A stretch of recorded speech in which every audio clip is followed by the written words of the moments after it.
Hello students, welcome to copy किताब। आज discuss करेंगे हम illustration number 13। A company had current assets of ₹3 lakh. एक कंपनी है, उसके करंट एसेट्स दिए हुए हैं जिसकी वैल्यू है 3 लाख और करंट लाइबिलिटीज़ है जिसकी वैल्यू है 1,40,000। फिर क्या होता है, it purchase goods of ₹20,000 on credit. Company 20,000 के गुड्स क्रेडिट पे परचेज करती है और हमें कैलकुलेट करना है करंट रेशो। ठीक है, तो सिंपल आपको पता है करंट रेशो का जो फॉर्मूला होता है वो होगा current assets upon current liabilities. ठीक है, तो मैंने यहाँ पे फॉर्मूला नोट डाउन कर दिया है, current assets upon current liabilities.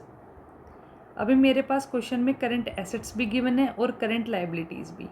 ठीक है, लेकिन एक चेंज होगा इस बार, वो ये है कि हमने पहले तो कैलकुलेट कर लिया हमारे करंट एसेट्स कितने थे और करंट लाइबिलिटीज़। उसके बाद हमने एक एंट्री और की है।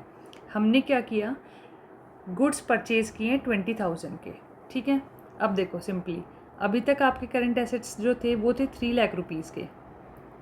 उसके बाद आपने जब गुड्स परचेज़ किए हैं तो जो गुड्स होते हैं वो हमारा स्टॉक होता है, यानी इन्वेंट्री, और इन्वेंट्री आती है करंट एसेट्स में। तो जो आपने गुड्स परचेज़ किए हैं उससे आपका करंट एसेट्स बढ़ जाएंगे, इसलिए मैं यहाँ करंट एसेट्स में 20,000 ऐड कर दूँगी। ठीक है, अब जो मेरी करंट लाइबिलिटीज़ है वो गिवन है 1,40,000। ठीक है, साथ ही हमें बताया कि जो गुड्स हमने परचेज़ किए हैं अभी वो क्रेडिट पे परचेज़ किए हैं। अगर हमने गुड्स क्रेडिट पे परचेज़ किए हैं तो यहाँ पे मेरी लाइबिलिटीज़ इंक्रीज़ हो जाएगी, और कौन सी लाइबिलिटी इंक्रीज़ होगी, करंट लाइबिलिटी।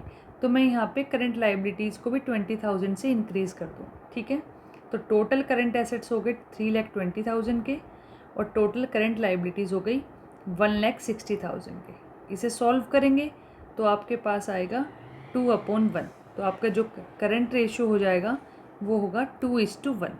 ठीक है, थैंक यू।